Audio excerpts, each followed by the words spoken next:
Bonjour à tous, ici Yves Bellemare. Bienvenue au National CRBS du mois de février 2021. Votre bulletin d'information castinais. Tout d'abord, la micro-francophonie a été secouée par une tentative de noyautage durant les derniers mois.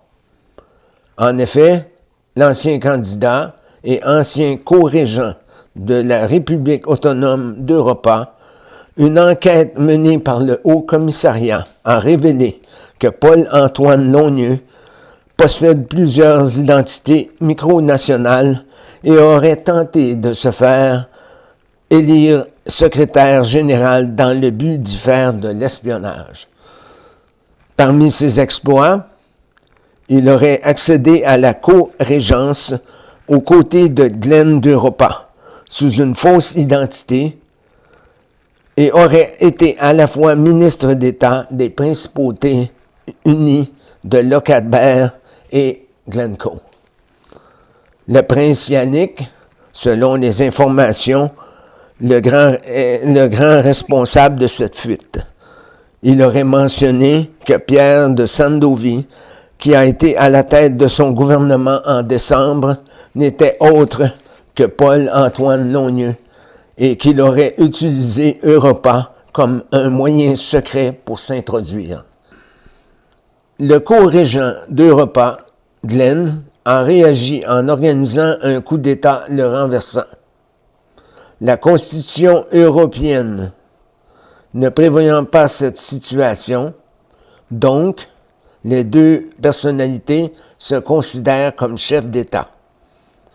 Le haut-commissaire Jean-Pierre a informé le Conseil de la micro-francophonie. Pour donner suite aux échanges entre les membres du Conseil, il fut décidé d'organiser une procédure contradictoire entre les deux co-régents et apporter les preuves pour arbitrer ce conflit.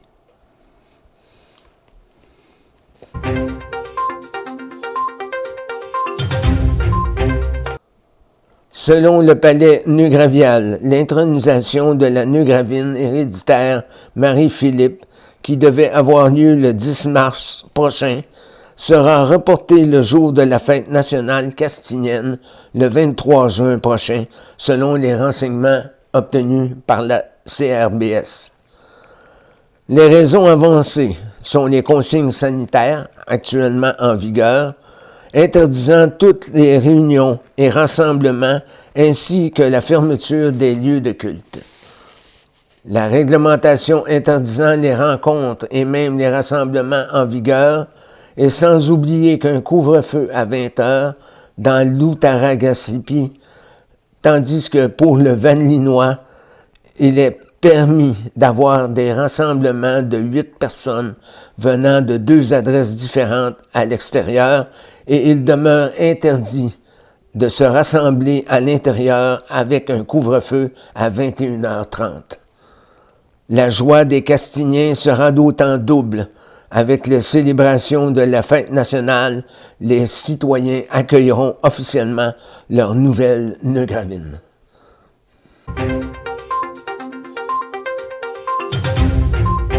Le 15 février dernier, le Québec tout entier fut endeuillé par la mort d'un de ses pionniers de la chanson, écrivain et poète. M. Raymond Lévesque, atteint de la COVID-19 à l'âge de 92 ans, laisse derrière lui ses traces dans la culture de la langue française au Québec. Poète, écrivain et interprète, il créa des chansons très engagées tout au long de sa carrière. Bozo les culottes, pour n'en citer qu'une, traite du bouleversement politique de la crise d'octobre en prenant position afin de juger la cupidité des actions prises par le Front de libération du Québec, le FLQ.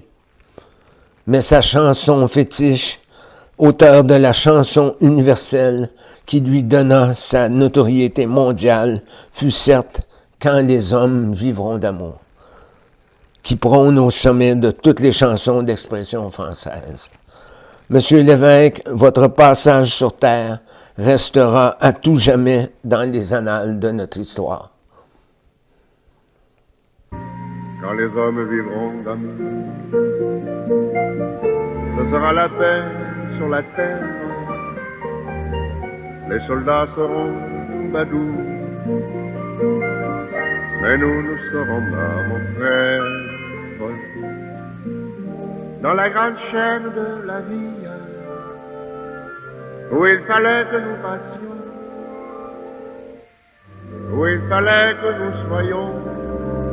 Nous avons eu la mauvaise partie.